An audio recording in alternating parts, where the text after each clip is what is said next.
डंके की चोट पे जालिम का बुरा कहता हूँ, मुझे सूली से ना जिंदानों से डर लगता है। पाकिस्तानी अवाम को देकर ऐसे बता रही है जैसे उसने घर से लाकर कौम को दिए 28 अरब रुपये। ये देखें, ये पीछे 22 करोड़ अवाम है, सारे जूतियाँ खा रहे हैं उनसे, कोई नहीं बोल रहा। तब नहीं मानती जब इंसान जिंदा हो, ये कौम तब इंसान को ज़रूर मानती है जब वो मर जाए। इमाम अली मकाम 72 तन थे, अगर वो भी ये सोचते ये मार देंगे तो आज इस्लाम जिंदा ना होता करबला मोहल्ला के बाद।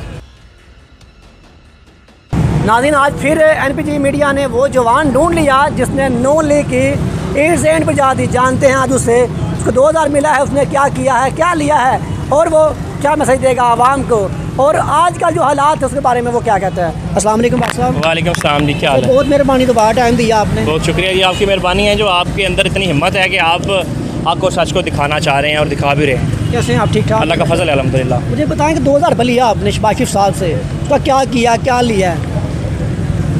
इज़्ज़त नफ्स किसी शख्स की महफूज नहीं, इज़्ज़त नफ्स किसी शख्स की महफूज नहीं। अब तो अपने ही निगहबानों से डर लगता है। डंके की चोट पे जालिम का बुरा कहता हूँ, मुझे सूली से न जिंदानों से डर लगता है, मुझे सूली से न जिंदानों से डर लगता है। एक औरत जिसका मुंह काफ़ी बड़ा है, टीवी में बैठ के इस तरह पाकिस्तानी कौम को बता रही थी कि जिस तरह उसने पाकिस्तानी कौम पर पता नहीं कितना बड़ा एहसान कर दिया है। वो जिनकी तर्जुमान है, उस ख़ानदान पर 40 अरब रुपए, एक बंदे पर 40 अरब रुपए करप्शन का इल्ज़ाम है, एक ख़ानदान पर, और वो 28 अरब रुपए पाकिस्तानी कौमी ख़जाने से पाकिस्तानी अवाम को देकर ऐसे बता रही है जैसे उसने घर से लाकर कौम को दिए 28 अरब रुपए।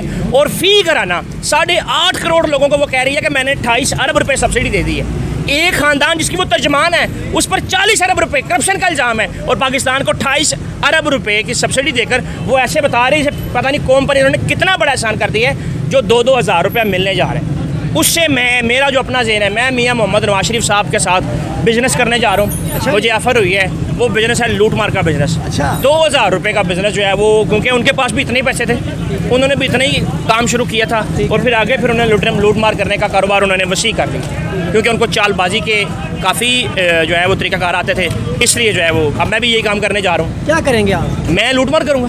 अच्छा, अब आप जी बिल्कुल लाइव कह रहे हैं? मैं बिल्कुल लाइव कह रहा हूँ। डरते नहीं? वजह ये डरना, किस बात से डरना है? अगर आज भी डर के बैठ गए तो मेरी जगह पे कौन बोलेगा?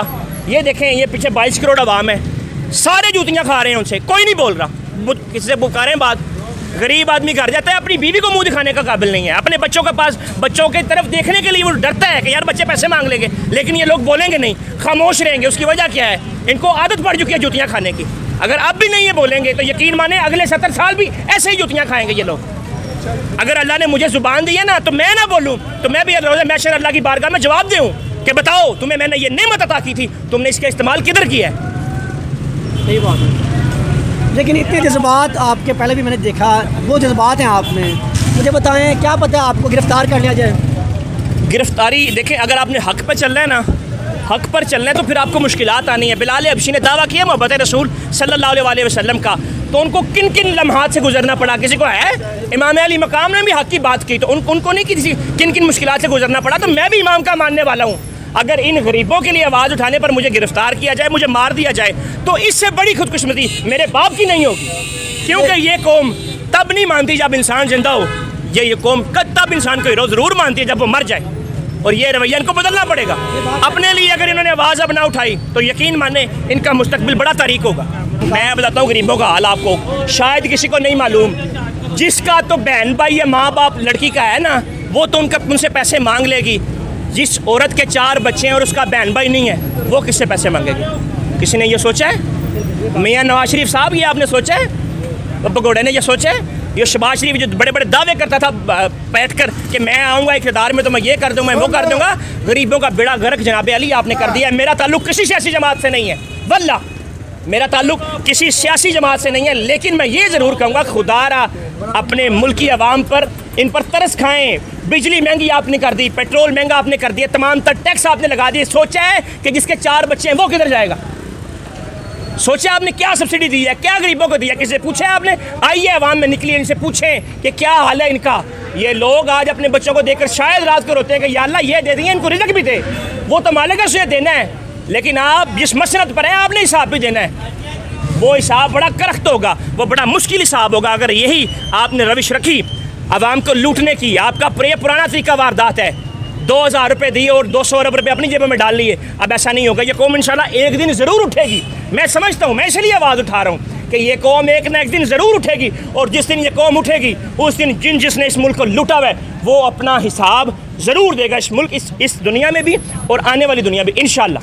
बट साहब 2000 रुपये दिया आपको, फिर भी बातें कर रहे हैं आप, कितनी गलत बात है। वो 2000 इन्होंने अपने घर से दिए, पास दिया आपको, दिया उन्होंने अपने घर से दिए।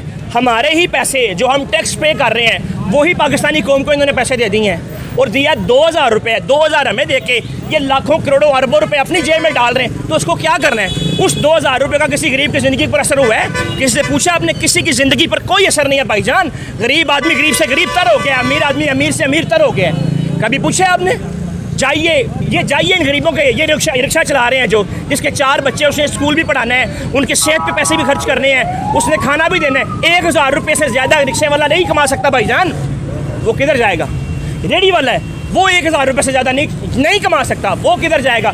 जिस दिन उसके 4 बेटे हैं, 3 बच्चों को उसके पास देने के लिए पैसे हैं, चौथे बच्चे को देने के लिए उसके पास पैसे ना हुए, तो किसी को पता है कि उसके ज़िंदगी पर क्या गुजरती है, उसके दिल पर क्या गुजरती है? जब एक अमीर आदमी अपने बच्चों को प्राइवेट स्कूलों में पढ़ाता है और गरीब आदमी गवर्नमेंट के स्कूलों में भी नहीं पढ़ा सकता, तो उसके दिल पर क्या गुजरती है? वो अपने रब की तरफ देखकर गिला करता है।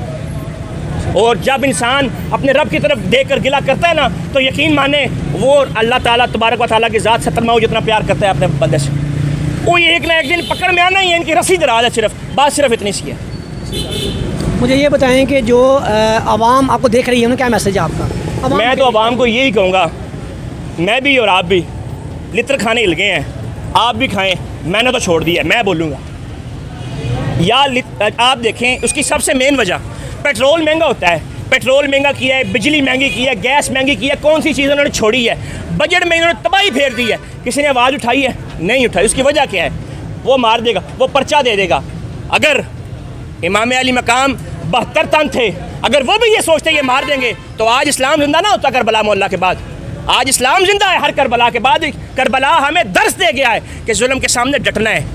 लेकिन हम लोग क्या करते हैं? हम पर्चों से डर जाते हैं, हम लोग मारों से डर जाते हैं। क्यों हज़रत? ऐसी बात है, डर जाते हैं पर्चों से।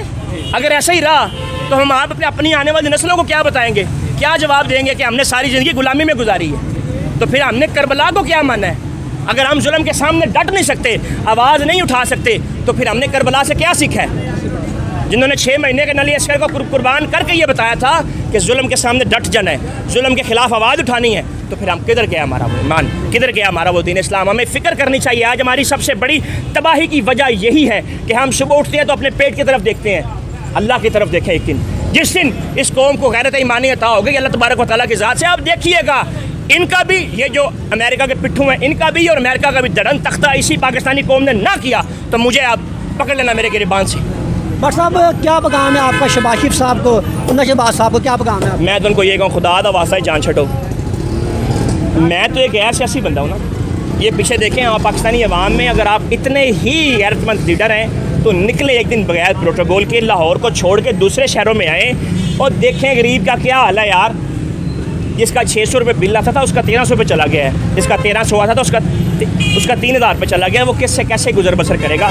इन रिक्शे वालों से पूछें, इन रेडी वालों से पूछें कि इनका क्या हाल हो गया है। तो खुदारा आपको अब देखना होगा कि आप बड़े बड़े दावे करने के बाद जब से इक़्तिदार में आए आपने बेड़ा गर्क कर दिया गरीबों का। वल्लाह आप इनका ख्याल करें, इनका एहसास करें। इनकी दुआएं भी इंसान को ज़मीन से आसमान पर ले जाती हैं और इनकी दुआएं इंसान को आसमान से ज़मीन पर भी ले आती हैं। और आप डरें अल्लाह के अज़ाब से। अगर आप पर यह वक़्त आ गया तो आपसे बर्दाश्त नहीं होना। आज तक आपने इंसानी जो है वो तंगदस्तियाँ झेली हैं, लेकिन उस रब्बे करीम की जानिब से जिस दिन आप पर आ गया ना वो टिकटकी लग गई, उस दिन आपसे भी मुझसे भी सबसे जो है वो जान छुड़वानी मुश्किल हो जानी है सबकी। कुछ लोग अभी भी कह रहे हैं शेर शेर, उन्हें क्या मैसेज है आपका? मैं तो उन्हें यही कहूँगा कि भाईजान अपने ईमान की फ़िक्र करें। अगर एक शख्स, इस्लाम तो बड़ा प्यारा मज़हब है, वो हमें क्या सिखाता है कि आप खाना खा रहे हैं, अच्छा खाना खा रहे हैं, अगर आपके बगल में घर बैठा हुआ शख्स भूखा मर गया तो उसका भी हिसाब आपने देना है। वो जो शेर कह रहे हैं उनसे कहता हूँ कि मैं अपनी कोठियों से निकले और देखें कि गरीब आदमी किस तरह गुजर बसर कर रहे हैं। खुदा का खौफ करें। ये शेर क्या है ये पता है आप किसी को? ये ख़त्म नबूवत के गद्दार हैं ये लोग। हम पाकिस्तानी वो कौम है, इन्होंने पिछले अदवार में 2018 से पहले ख़त्म नबूवत के क़वानीन में सरेआम तब्दीली करने की कोशिश की। क्या इन्होंने माफ़ी मांगी? किधर गए हैं वो उलमाए कराम? और बड़ी बड़ी दाढ़ियों वाले जो बड़ी बातें करते थे आज खामोश है सारे, इसलिए कि तख्ते पर ना लटकाए जाए। मेरा बाप मजदूरी करता है रेडी वाले की तरह, मैं रेडी वाले का बेटा हूँ, लेकिन अल्लाह तबारक व तआला की ज़ात ने, मैं समझता हूँ कि मुझसे हिसाब लेना है, हिसाब मांगा जाएगा, इसलिए मैं यहाँ पर खड़ा होकर बोल रहा हूँ। मैं बोलूँगा इंशाल्लाह, आखिरी दम तक बोलूँगा, जब तक ये कौम, अगर ये कौम आज भी ना जागी तो मेरा, इमरान खान का, हम सब का, हमें पता है अंजाम क्या है, मौत ही है। मौत तो वैसे भी आनी है, किसी भी तरीके से मर जाएंगे, लेकिन अल्लाह तबारक व तआला की ज़ात की बारगाह में जब जाएंगे तो कम से कम हज़ूर नबी करीम को ये मुँह तो दिखा सकेंगे, हज़ूर आपकी खत्म नबूवत के गद्दारों के खिलाफ हमने डट कर मुकाबला किया है। उनको मैं कहूँगा 2000 रुपया कौम को ना दें, अपने पास रखें। जब आपने अल्लाह तबारक व तआला की बारगाह की ज़ात की पकड़ में आना ना, तो आपको ये काम नहीं आना। शायद ये आपका काम आ जाए, आपके जहन में यही है कि पैसा ही सब कुछ है, तो आप ये पैसे पास रखें, गरीबों का ना दें, इनका तमस्खुर ना उड़ाएं। आप यकीन माने, आपको नहीं पता कि गरीबों का क्या हालात हैं, ये तिल तिल बिलक रहे हैं। आज इनके पास अपने बच्चों के स्कूल के लिए फ़ीस भी नहीं है। जिसने बेटी ब्यानी है, क्या आपने सोचा है कि उसने बेटी कैसे ब्यानी है? किसी ने सोचा है? जिस औरत का भाई नहीं है वो किससे मांगेगी पैसे? वो 2000 रुपये महीने का आपका लेके गुजर बसर करेगी। शर्म आनी चाहिए आपको। ये सिर्फ नवाज शरीफ और शहबाज शरीफ के लिए नहीं है, ये उन लोगों के लिए भी है जो इनको लेकर आए हैं, जिन्होंने इनको लाने में इनका साथ दिया। अच्छा भला मुल्क चल रहा था, वो चाहे जो भी हो, लटकाएं मुझे सूली पे, वो चाहे जो भी हो, जो इनको लाने में जो इनका साथ दिया है इन्होंने, मैं उनसे भी कहता हूँ आप भी बदुआ में बिल्कुल बराबर के शरीक हैं। सर, इंडिया में हमारे आका की गुस्ताखी हुई है, इस बारे में क्या कहते हैं? किसी ने बात नहीं उठाई इस बारे में, क्या कहते हैं आप? हमारी गैरत मर चुकी है। 22 करोड़ पाकिस्तानी अवाम, एटमी पावर है हम, इतने फौजी हैं हमारे। ये पाकिस्तानी 22 करोड़ अवाम जो है वो फौज है पाकिस्तानी, क्योंकि गैरत है ना। लेकिन मैं अफसोस से कहता हूँ कि हमारे नबी करीम सल्लल्लाहु अलैहि वसल्लम की ज़ात पर किसी ने तौहीन की और हम सब ने सिर्फ एक ही वतीरा पकड़ा हुआ है, फेसबुक पर पोस्ट लगा दी और काम पूरा हो गया। अज़ाब आना है, आज आए या कल आए, ये तो बात पक्की है, क्योंकि अल्लाह तबारक व तआला की ज़ात अपने नबी मोहम्मद सल्लल्लाहु अलैहि वसल्लम की इज़्ज़त और इज़्ज़त के बारे में बड़ा गयूर है।